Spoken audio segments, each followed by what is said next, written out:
How's the week been since what was a disappointing result last weekend? Yeah, it was a very disappointing weekend. It was a very good week. The boys worked hard. We got a game in with the youth team on Monday. Tell a lie, Monday. So the lads have worked hard. We've got a good week's work into us, and we're raring to go tomorrow. Was that game planned before the Crawley game? Yes, it was something that was planned to get some match minutes into the lads, to integrate ourselves with the youth team, and just have a look at one or two various systems, shapes, personnel, individuals. So there was a little bit of work put into it, a little bit of planning, and we went through that last Monday. So that was a plus point for us. Yeah, and what else did you learn from that game? Obviously useful to have when you're not playing a midweek fixture. Yeah, just getting match minutes into the lads who haven't been playing, and naturally we're not in any reserve league and we don't have a development team or a reserve team, so we need to get match minutes into the lads who've been on the bench, the lads who'll be coming on the pitch, who'll be impacting, will be asked to impact, and some of them lads will be playing. So I think it was important that through the month of September we get as much match minutes into the lads, the fringe players, the youth team players, all of those who we might have to call upon over the next 6 weeks. So it was vitally important that we got a game into us, and we got another one next week as well, which is against West Brom on Tuesday. So we're forward thinking, forward planning, and hopefully we're having a little bit of game time into these lads, which will be important. In terms of this weekend's fixture, Barrow have had a strong start. I mean, what do you make of them as a prospect? They're very good. Pete Wiley's done a brilliant job there, to be fair. They've got some really good players, and players who've got vastly experienced at this level. And they're a tough, stodgy team. They're real tough opponents. They'll come, they'll ask questions of us. We'll have to stand up to it. We'll have to fight. It'll be first ball, first contact, second ball game, typical League Two. I don't know whether it'll be a game for the purists, but it's certainly going to be a battle. It's going to be a fight, and it'll be. It can't come quick enough. Let's put it that way for ourselves, because we were hurting. We were hurting after last week. You referenced their stodgy side. I mean, they don't score too many, do they? But they don't concede either. They're really well drilled at the back, aren't they? Yeah. So this is where we probably need. We probably need our 12th man. We probably need our supporters tomorrow. This is on these occasions. Probably you might have some periods in the game where it's flat, where it's dull, it's dour. So that's when we may need our supporters. That's when we need them to get behind us, and that's when we need them to energise us.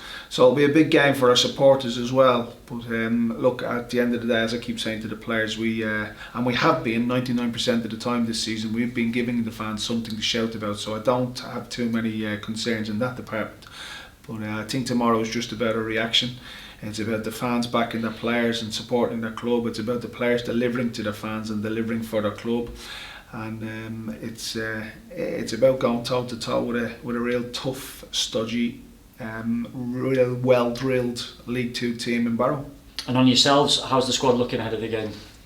Yeah, we're looking fine. I can't speak for them internally. They're in our feelings, but I know my squad, I know my players. I'm pretty sure they'll be hurting. I'm pretty sure they can't wait to get out on that pitch tomorrow and right the wrong.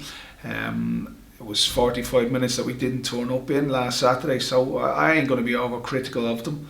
I did have plenty to say to them after the game and on Monday, which we will remain in-house.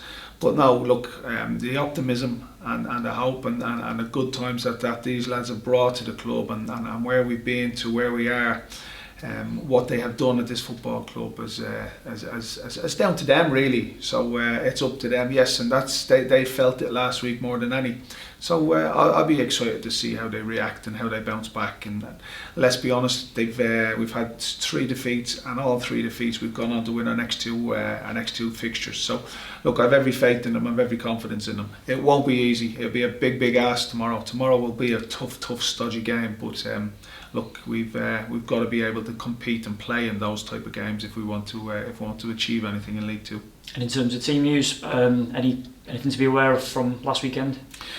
Like I say, Friday morning we give them the Thursday off, so we go in this morning, we'll have a look at them, we'll sit down with them, see where they are. But as of yet, I don't think there's any major issues, certainly not that I'm aware of.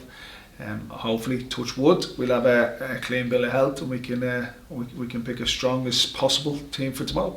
And in terms of the bigger picture at the club, there's been talk of Hugh Jenkins, former Swansea chairman, interested in a takeover of the club. how aware are you of him in terms of what he's done in the past, and do you think it could be something that could be very good for this football club? Oh, well, I know, obviously, I think that anybody who knows football will know of the Swansea fairy tale and the work he's put in there, and that would be brilliant. And I keep saying this is a brilliant football club to get a hold of. It's got a great fan base. It's the heart of the city, the heartbeat of the city, and there's some really good players, there's some really good people at the football club. We've tried to shape it up over the last 12 months since I've come through the front door to make it a little bit more professional and standards, to raise our standards. So hopefully we've done that. It is a very, very attractive proposition. If the aforementioned is the successful bidder who takes over, that would be brilliant for the football club. It would be brilliant for himself, and the job he's done at Swansea was unbelievable. But like I say, I don't know much about it. I tend to try and keep myself on the grass and worry about bibs, balls and cones and the players rather than politics. I'm sure the powers that be at this football club will have it all in hand, as they have most of the things there since I've been in here. Brilliant. Thanks very much, Graham. Brilliant. Everyone has an off day, and I guess from a manager you've got to sometimes accept, but it's when you have 2 off days, isn't it? That's when you start on the bounce, which, as you say, the boys haven't done, have they? So. No, we've not had. I don't think we had an off day. I think we made 1 or 2 basic errors. I don't think we had our energy levels correct. I don't think we were on the front foot. I think we dropped slightly deep. Yes, I don't want to use excuses, and I won't use excuses. But look, we didn't get our first pass away quickly. Our transitions were slow. There was just something that wasn't right last week. So with us in terms of mindset, mentality, and our overall play, we had some bad periods. I got to take a portion of blame as well. We conceded 2 goals, and I opened us up there and then. So for the last half an hour, we lost all shape. And at the end of the day, we had a goal, a legitimate goal. We feel we had a great opportunity from Omar. We had 1 or 2 really good moments in that period. So was I right? Was I wrong? The other end we conceded. This end we had numerous chances. So if we take our chances and we don't concede the other end, I become a great decision gaffer. Well done. If last week, not a great decision. And I didn't sleep too well going home Saturday. I didn't sleep too well Saturday night and even Sunday, because I just felt I could have been better. So maybe I've let the boys down a little bit last week in terms of being too open, too brave. And as I said to them on Monday, I probably got carried away with the optimism around the club, with the hope, and we can do this, we can do that. I probably got carried away and maybe opened us up and thought we were there, but we weren't. But there was a number of factors to last week. But if it was happening regular, yeah, we'd have issues, we'd have problems, but it's not. So I'm not going to get screwed up and live in the Crawley second half in that 45 minutes. We've been really, really good this season, and they've been exciting to watch. So they're the occasions I'll hang on to rather than the 45 minutes at Crawley. Is tomorrow going to be quite Sutton-like? Do you think it's that sort of a blueprint? Yeah, probably. Yeah, good point. Probably very, very similar. It will be tough. It'll be stodgy. They're going well. They're well drilled, well organised. Big team. They play 3-5-2, which is a system that we used last year, which we were good at last year. So it will be a tough afternoon, and that's why I say we might need the backing of our faithful. We might need them to pick us up in dull, dour, still moments in the game. So we'll need their backing tomorrow. Declan coming back, it is a boost, and I guess that gives you and Joe the ability to go back to the 3 at the back should you choose. You've got a few more numbers there, haven't you? Because with him and Matt Baker. Yeah, Declan got part of the game on Monday against the youth team, training exercise if you like. So he got part of that. So a lot of the last week, the next week, and the following, it will be building, trying to build Declan up towards being ready to start. He got some game time last week, which was good. He must have played about 60-70 minutes on Monday, which was excellent. He's trained with us this week. So again, Declan he'll be in the squad where they were brave enough, daft enough, stupid enough to put him out as a starter, because then we risk his long term. He's worked hard over the last number of months, 6, 7, 8 months to get back.